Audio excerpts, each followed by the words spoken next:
Sam Whitfield had been fixing cars in the small town of Millbrook for 11 long years, and he genuinely thought he'd seen every kind of vehicle a person could ever abandon. But the dusty blue sedan that showed up on a flatbed one Tuesday morning was different. The owner hadn't come with it. Just a battered toe slip, a work order describing a timing belt noise, and a name that made Sam's eyebrows go up, Eleanor Voss. Everyone in the state knew that name.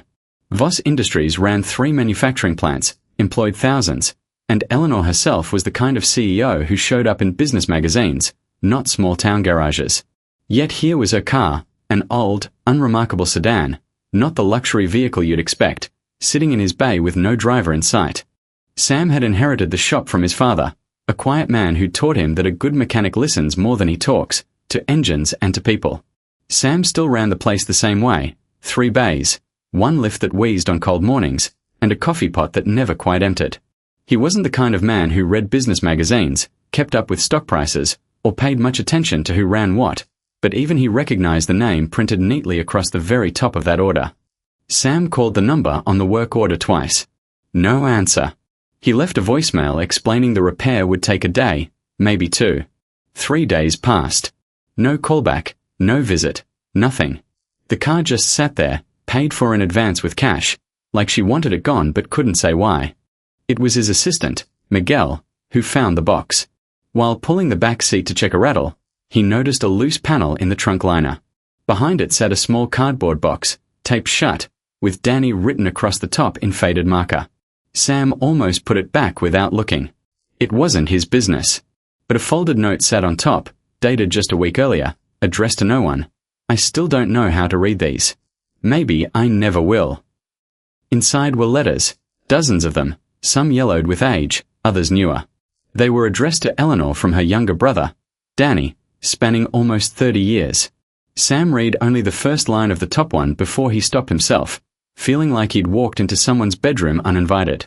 But that one line was enough. I know you blame yourself, but I don't. Sam wasn't a detective, and he didn't try to become one.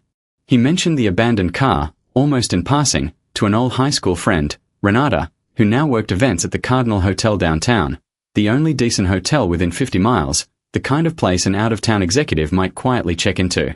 Renata confirmed a guest under a corporate account matching Voss Industries. That was all Sam needed. He didn't ask Renata for a room number, and she didn't offer one. Both of them understood there was a line between helpful and invasive, and neither wanted to cross it. He didn't show up at her door. He didn't call her room. He wrote a short letter, left it at the front desk, and asked that it be passed along if she was willing. The letter was simple. He explained the repair was finished, that a box had been found securing the back seat panel, and that he hadn't read it beyond the first note, which was true. He said he'd hold on to both the car and the box until she was ready. No charge for the extra days, no rush. 2 days later, Eleanor Voss walked into Sam's garage alone. No assistant, no driver, no fanfare. She looked tired in a way photographs never showed. Not weak, just worn down by something she'd been carrying a long time. Sam handed her the box without a word. She sat down on the old bench by the tool wall and opened it right there, reading 3 letters in silence while Sam pretended to be busy with an oil filter. When she finally spoke, she told him the story in pieces. Danny had died in an accident when she was 26, right as she was taking over the company from their father. She'd been driving that night. He hadn't been. But she'd always believed that if she'd been paying attention to him instead of a work call, things might have gone differently. Danny, it turned out, had written her letters for years afterward anyway, through a family friend who mailed them posthumously on dates he'd prearranged, a strange and loving gift meant to reach her on his own schedule, not hers. She had never been able to finish reading them. The car had belonged to their father, one of the last things she still had of that whole part of her life, and some part of her had been using the noisy timing belt as an excuse to keep driving it until she couldn't anymore. She hadn't meant to abandon it. She said the drive to Millbrook that day had been the first time in months she'd been completely alone, no calls, no calendar. When the belt started squealing, she'd pulled into the first shop she saw, half hoping the noise would force her to stop running from the box in the trunk. Then she'd panicked and left it behind entirely, checked into the nearest hotel, and told herself she'd deal with it tomorrow.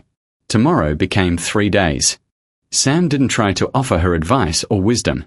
He just told her the car was ready whenever she wanted it, and that he was sorry for her loss, plainly, the way you'd say it to any customer who mentioned a death in the family. It seemed to be exactly what she needed. Someone who wasn't trying to manage her, negotiate with her, or extract anything from her. She told him one more thing before she stood to leave. Danny had never blamed her for the accident, not once, in any of the letters she'd managed to read so far. He'd written about ordinary things instead, a job he'd started, a dog he'd adopted, a joke he wanted to tell her in person someday. It was Eleanor who had turned his death into a debt she owed, and it was Eleanor who had spent 30 years paying interest on a debt nobody but her had ever believed existed. Saying it out loud, in a stranger's garage that smelled like motor oil, was the first time she had said it to anyone at all. Before she left, she asked what she owed him. Sam quoted the repair cost, nothing more. She paid it, thanked him, and drove off in the old sedan with the box on the passenger seat. Sam figured that was the end of it. Small-town mechanics don't usually stay in touch with billionaire CEOs. But 3 weeks later, a letter arrived at the shop, this one addressed to him. Inside was a short note from Eleanor and a newspaper clipping. The clipping was about Voss Industries' plant in the next county over, the one slated for closure, a decision that had been finalized by the board months earlier as part of a cost-cutting restructuring. The article explained that Eleanor had gone back to the board with a revised proposal. Instead of a full shutdown, the plant would undergo partial restructuring, keeping most operations running under a smaller footprint. It wasn't a fairy tale rescue. 2 directors had resigned over the reversal, arguing publicly that it undercut a financial plan the board had already approved and communicated to investors. About 100 jobs were still eliminated in the transition, and the article didn't pretend otherwise. But roughly 400 more were preserved that would have otherwise been lost. The plant itself stayed open under new management, and the surrounding town, which had been bracing for the shutdown for months, got to keep its largest employer. The note was handwritten, not typed by an assistant, and the ink had smudged slightly in one corner, as if she'd written it in a hurry and folded it before it fully dried. Sam noticed that detail and appreciated it more than he could have explained. Her note to Sam was brief. She said that sitting in his shop, reading Dana's words after years of avoiding them, had made her think differently about what moving forward actually meant for the company too. That cutting losses wasn't the same as solving problems, and that she had let the board's momentum carry a decision further than it should have gone, before she stepped back in to slow it down. She didn't credit him with changing her mind entirely. She was careful about that, and Sam appreciated it. She just said his letter, and the fact that he hadn't read further than he needed to, had reminded her that some things deserved a second look before they were finalized for good. Folded inside the note was a check, well beyond the cost of the repair, made out to the garage. Sam almost sent it back. In the end, he deposited it into the shop's account and used part of it to replace an ancient lift that had been failing inspection for 2 years. The rest he kept in reserve, in case another surprise of that size ever rolled onto his flatbed again. He pinned the original receipt from that first repair order to the corkboard above his workbench, right next to invoices from regular customers and a faded photo of his own father, who had started the shop decades earlier. It wasn't a trophy. It was simply a reminder that sometimes the biggest problems people carry aren't under the hood at all, and that a little patience, and knowing when not to pry, can matter more than any tool in the box. Eleanor Voss never came back to Millbrook, as far as Sam knew. But every few months, a Voss Industries maintenance truck would stop by the shop for minor work, sent, the driver said, on standing instructions to use the garage on Route 9 whenever they were in the area. Sam never asked why. He didn't need to. He figured it wasn't really about the trucks, or the oil changes, or even the money. It was about a woman who had once left a piece of herself locked in a trunk for 30 years, and a mechanic who had known enough to hand it back to her without asking a single question.